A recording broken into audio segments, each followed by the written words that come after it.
High বন্ধুরা, সবাই কেমন আছো? আশা করি ভালো আছো, আমরাও ভালো আছি। তো আজকে তো ভালো, একটু তবু খুশির দিন আছে, কারণ আমাদের মানিক তো বাড়ি এসছে, দেখাচ্ছি তোমাদেরকে। তো আনিসা তো ডাক্তারখানায় ভর্তি হয়েছিল, ওরা নিয়ে খুব চিন্তাতে ছিলাম, তোমাদেরকে আগের ভিডিও দিয়েছিলাম। তো দেখাচ্ছি আনিসার কি হয়েছে আজকে, সেটা বলবো, কারণ আগের দিন তো বলতে পারিনি, কারণ ওটা বলতে নেই, তাই বলেনি।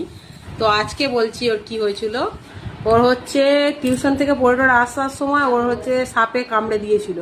তো সেটা তো বলতে নেই, কানাকানি করতে নেই, এই জন্য বলিনি। এই যে এইখানে কামড়েছিল, এই যে এই আঙুলটার মধ্যে এইখানটায় কামড়ে দিয়েছিল, এইখানটা কামড়েছিল। তো ওটা তো বলতে নেই সবাইকে, তাই সেই হিসেবে বলিনি।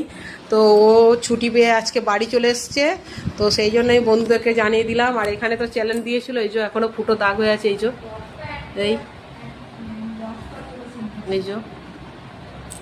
তো আজকে সুস্থ ঠাকুরের কৃপায়, আর মানে ও ভালো হয়ে বাড়ি আসছে, এটাই অনেক কিছু।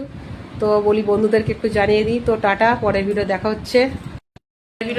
ততক্ষণের জন্য ভালো থেকো, সুস্থ থেকো, টাটা।